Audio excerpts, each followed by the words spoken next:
Welcome to my channel. My name's John. I'm a guitarist, obviously.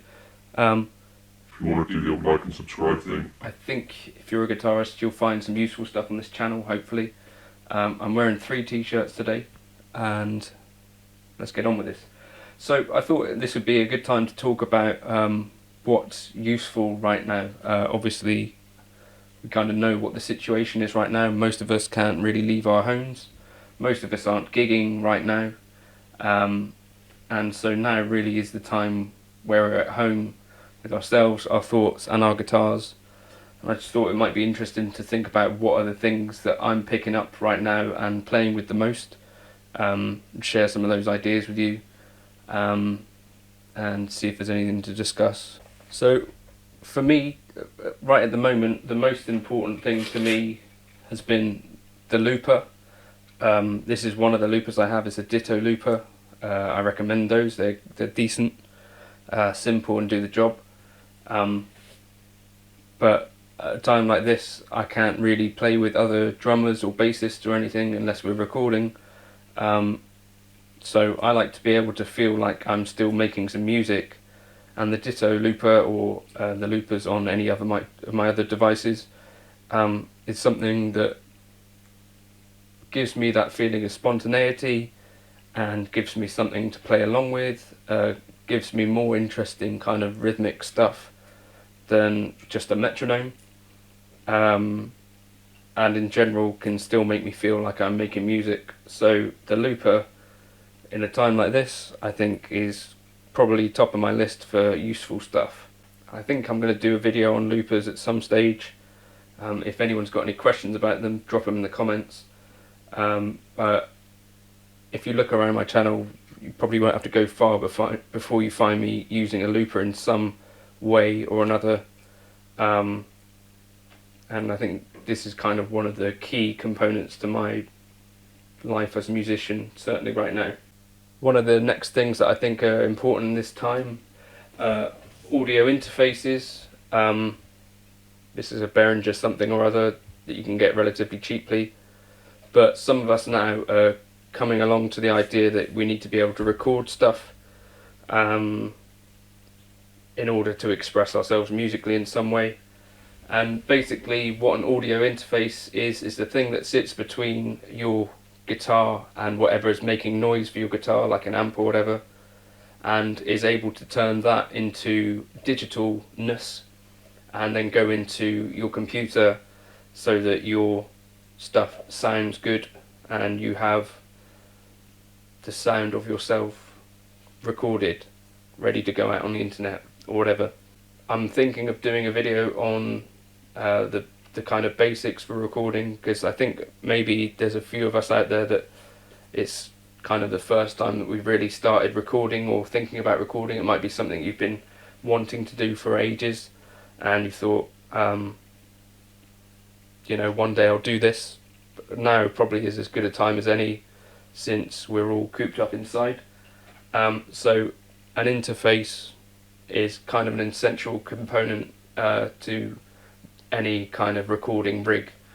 Then the next kind of key component, I think, are microphones. This is a Shure SM7B, which if you're recording voice stuff is kind of good. For me though, I generally am on the guitar and I need a more versatile mic, and also something that potentially I don't have to be right up close to get a good sound. So I've got an Aston Stealth here, and over in the corner over there for my live streaming I've got an Aston Spirit. These are really good high quality handmade UK mics, but I think part of what makes the live streaming and all that stuff feel kind of throwaway, and this is certainly for me been the case, is that when I listen back to it, the audio isn't what I could achieve if I was actually recording not live. I've had a little bit of a breakthrough this morning, but part of the element of what makes this stuff work better is decent quality mics, especially if you're going to be recording vocals and stuff or recording amps. Speaking of amps, I think now is the time to really consider amps that have the ability to record directly with no sound. I think for a lot of us, we might have kids at home and all that sort of stuff going on, and it's probably not going to be practical to be blaring out an AC30 at, you know, night time when the kids have actually gone to bed and you finally got a chance to play guitar. So devices like the Mesa Boogie Mark 525, which has a cab clone out, might be useful. The Yamaha THR, you know, amps that have a headphone out, super useful.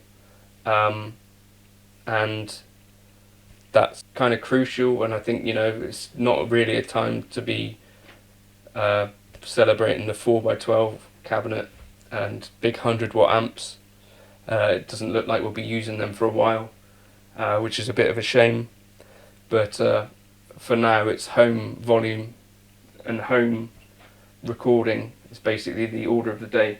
One other device that I've got in the house which is enabling me to make use of my tube amps is the Cab Zeus GFI stereo. This basically sits between the head and the cabinet and enables me to take a signal out to my audio interface and record the tube amp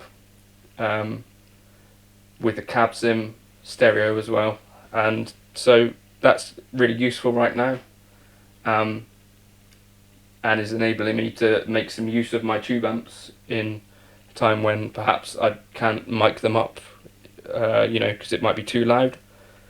So if you put all of those things together, you know, looping, the ability to record to a computer, the ability to be silent, and all these things, I think pretty quickly you make yourself a case for a modeler of some type. Now the HX Stomp, the Helix, the Head Rush, you know, I've had a Strymon Iridium and I hope to get one again soon, but these devices are kind of what it's all about for me right now, and the Helix right down there is what I've been using most of the time. But a device that can do it all in one basically is what we're talking about. So what I'm doing is I'm plugging into the HX Stomp or the Helix, then that's going out into my interface which has the microphone and everything else connected, but there's no reason that you couldn't just use the Helix, for example, with a mic plugged into it and use that as your audio interface. So that's kind of the cool thing about some of these modelers now, is that they have an audio interface built in, so you kind of skip that step. So an audio interface can cost between £50 to £250, you know, at the starting end, and go much more expensive. Obviously a Stomp starts at about £400 and a Helix a bit more again, but you kind of can skip that one stage, particularly if you're only interested in recording guitar. The HX Stomp will be fine, or if you're then interested in also recording vocals, the Helix will do that as well because it's got an XLR in.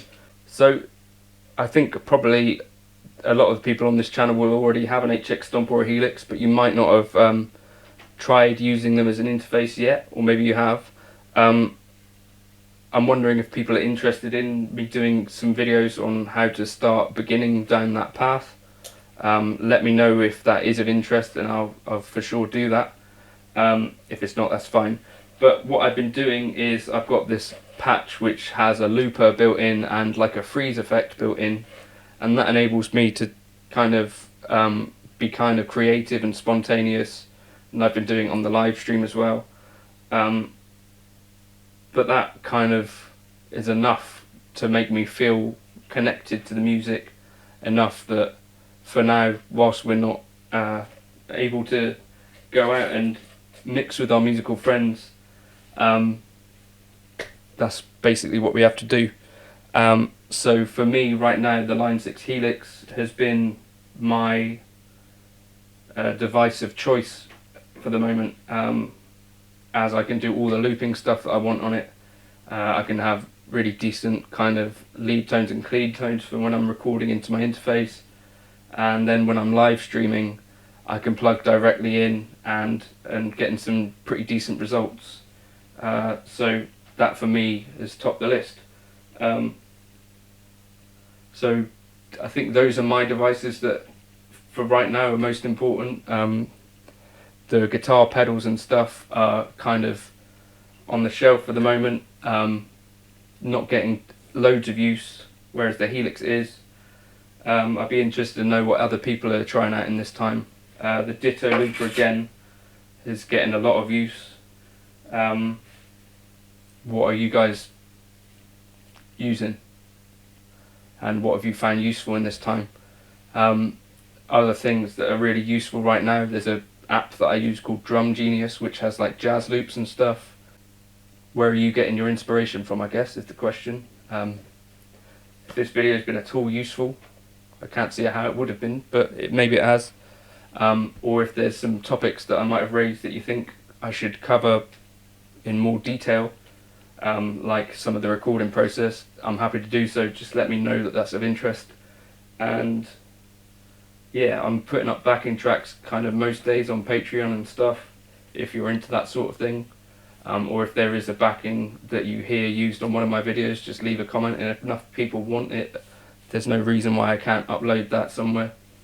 But I hope you're all having fun out there, and maybe check out some of my videos on practice and stuff. There's some stuff I've done on practicing timing, stuff I've done on practicing modes, if you're interested in that kind of thing. But I guess we've all got some time to kill. Cheers.